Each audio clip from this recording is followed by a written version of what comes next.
go. What up, dog? Unsolicited Advice. And I'm nobody who's somebody. Penelopia. And I am Kevin Johnson. Did you have to think about it? I forgot who I was for a second, but I'm here to give you just one man's opinion. Welcome again to another week of Unsolicited Advice, where me and Penelope, we just talk about the subjects that matter to us, man. What we want to talk about, we want to get you guys' opinions. So feel free to chime in. Make sure y'all light up them comment section, hit the like button, and subscribe so you can get all the Unsolicited Advice episodes as soon as they drop weekly. We got about 30-something episodes, you know what I'm saying? So you may have to catch up with some of the old ones, you know what I mean? But, I digress. You know what I'm saying? Let me go ahead and get to the scripture so we can get into today's amazing show. All right, then. So our scripture today, as we always read, comes from the book of Galatians, chapter 6, verse number 9. Let us not become weary in doing good, for at the proper time we will reap a harvest if we do not give up. Don't give up. That'd be hard. That'd be so hard. I'm saying, like, we had 30 episodes, man. We ain't blew up yet, but we're going to keep putting these episodes out for y'all. We will not give up, and we're going to keep doing this good work for y'all. Just because this gives y'all great conversation. So let's talk about, today's conversation. I guess interracial dating. Like, somebody asked me one time, like, would I, date a white guy? And I was like, there could probably be some cool white guys out there, but unfortunately, I would only stay in my race. Now I have talked to somebody who was Haitian and Jamaican, but and it's still interracial. That's interracial. You know what I'm saying? But okay, so then I think I'm gonna stick with melanin then. Well, melanin. So you just as long as they dark. You know what I'm saying? Yeah, everybody's got a code. A white person would be like, "Oh, she's racist." No, you know what? And it also too probably got something to do with all the stuff I've gone through as a light-skinned Black person, because both of my parents are Black. I just happen to be light-skinned. Right. And the crap that I've gotten from my own, that is just the way I look at it. Like this, like I said, there are beautiful people of all races, sexy as hell. But I want to be with my own because I still don't even know everything. Like, I, take an ancestry DNA. And I'm all parts of Africa. Still don't know who I am. But I know I'm Black. When you get into interracial relationships, you have to adapt to their culture and their lifestyles and what they go through and stuff. And love is hard enough. So to put that into, and if you grow with this person and decide you want to marry this person and have kids, now that's a whole nother level of a situation. Yeah, it definitely becomes. It becomes harder. I did a biracial. I have a biracial girlfriend, and it's funny. I put like this. I didn't know that as having this new white, mother-in-law that you can get gifts as an adult. That's dope. Like, in the Black community, once you become old enough to babysit, you don't even get no more gifts. You find out Santa's secret. Life is hard. I remember when I finally told my kids that there ain't no tooth fairy. It's when my daughter went up from getting coins to, I'm going to ask the tooth fairy for $1 to $5 to, when she said $20, I said, okay, look here. Let me you need to talk. And I didn't know if I was going to shatter her world. Oh, yeah. But $20 for a tooth? Oh, yeah, man. I was like, I was born on Christmas Day, so when I found out Santa's secret, man, I was devastated. It was like a homie got shot. You know what I'm saying? I don't even know how we went with the Santa. I don't even think I ever really, did that, but I just know with the tooth fairy, yeah, we had to have a conversation. All right, man. Well, let's put it like this. On my opinion, as far as interracial dating go, I've dated, not just, I have this, half and half girl, swirl baby, some people call it. But, I've dated full-fledged white girls as American country, I've dated a few, so not just the country ones. And like you said, it is a different culture. Because I had no idea about as far as the country girls concerned, I didn't know anything about country life at all. And I honestly do think that's, why it's not gonna work. But I think the openness in being willing to see, I think that is a new plateau for us as Americans. Just like this generation, I feel like is less racist than the generation before and less racist than the generation before that. I feel like this generation now is more open and accepting to, interracial dating. Which is why, our VP is, she's not technically black. Is Indian and Jamaican, I believe. Well, I'm not certain, but I know it's not just black. It's not like she's a black girl. But, it's interracial dating. This country is a melting pot. And there's nothing wrong. I think that along this route, we keep going along this route, then there won't be as much racism in there. Because I can tell you that I've met white people who have had racist views before until their family member has had a black child. And now they have this little girl filled with a little bit of black girl magic in their family, and they love her.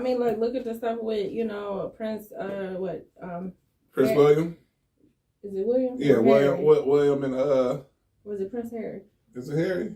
I think it's Harry. William is the one. It's Harry and Meghan? Megan. Harry and Meghan, yeah. The fact you're saying, their child would not have a title and stuff like that. And it's like, you knew that's intentional. You knew he was dating and marrying a black woman. So, for all that craziness and stuff. And then it's like little side comments like, Janie Mai and Jeezy just got married and stuff.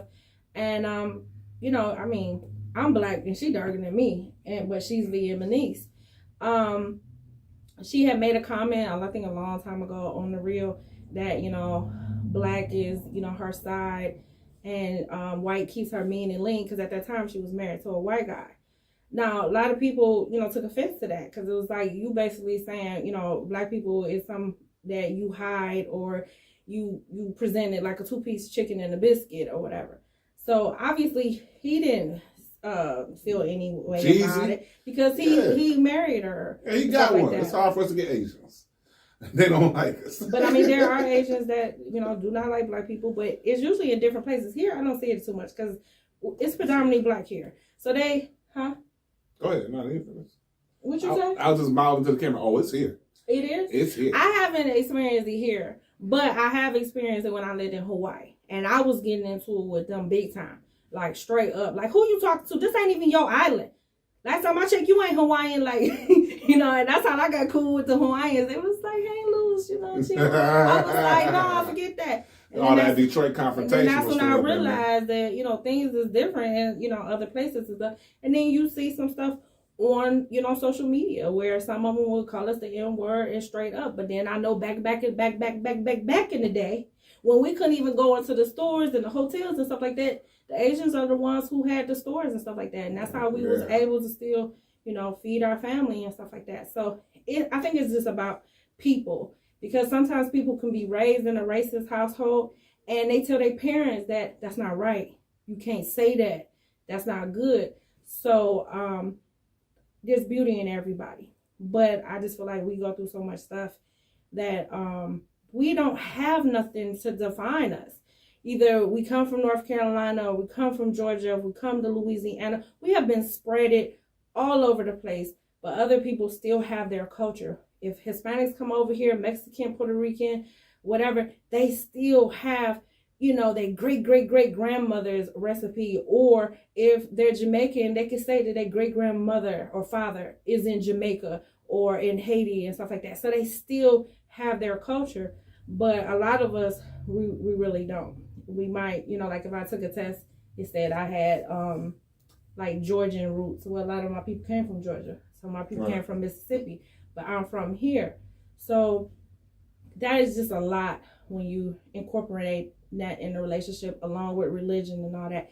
But if you can do that, you love that person. Yeah, love conquers all. Exactly. And that's where, I have interracial, people in my family, man. And I love them just the same. But did you get in trouble with your family? Like, did they have an issue or a dig or whatever? No, like even my mom was cool, man. I think I brought one white girl home. And, my mom was cool about it, you know what I'm saying? But mean, at the end of the day, if it's going to make you happy, that's what this life is about, man. Get your own happiness, man, because not everyone is going to, their vision of your happiness is not the same as your vision. What about the fact that as a black man, before you would have been killed to be with a white woman? Well, thank God that times have changed. Yeah. So, I can't worry about, then. If they still killing black people for that now, then it's a different story. But not as of right now.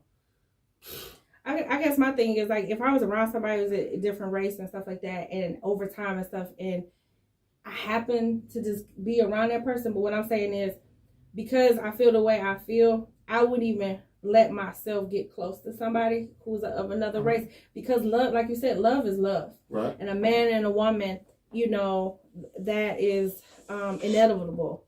But because of that, I'm saying I would make a conscious choice not to even, put myself in that position, because you can fall in love with somebody. Right. And they can be of a different race. Exactly. What you want, dark meat or light meat? It don't matter. All right, then. Go on ahead, man. So, please make sure you fill in your comments. Let us know what you think about interracial dating. Are you for it, against it? Have you had any experiences with it at all? Please just let us know. You want light meat or dark meat? Because I can switch it if you want the dark meat. It don't matter? Nope. All right, then cool, man. So tell us what we got here. This is once again the episode, the segment where we do, show off Chef Pete, because this is what she do. Well, this is some Cornish hens, that I split down, the middle or whatever. And, season it up and bathe it in the oil. Bathe it? You gotta let it soak up in there? Yeah. It's probably, I'm definitely gonna have to drink some lemon burn after this, but but it's so tender. So tender. It is. Is this like ginger on here? Is it ginger taste? No, I think I clove, nutmeg. Oh, that nutmeg, yeah, that's what's popping off right there. Pepper, garlic, lemon juice. It's tender too. And clove. I did say clove. You said clove, what I'm saying, but extra clove is what it is. All right, then. So we're going to go ahead and get down on this food right here. Make sure you all stay tuned to the end to get Chef P's recipe on this nutmeg, clove, Cornish hen that's going to have your whole party popping, all right? So make sure y'all sign up, subscribe, like, comment. It's your boy, Kevin Johnson, here to give you just one man's opinion. And this is Penelope. She's nobody who's somebody. Who smashed it again. Check you out next week.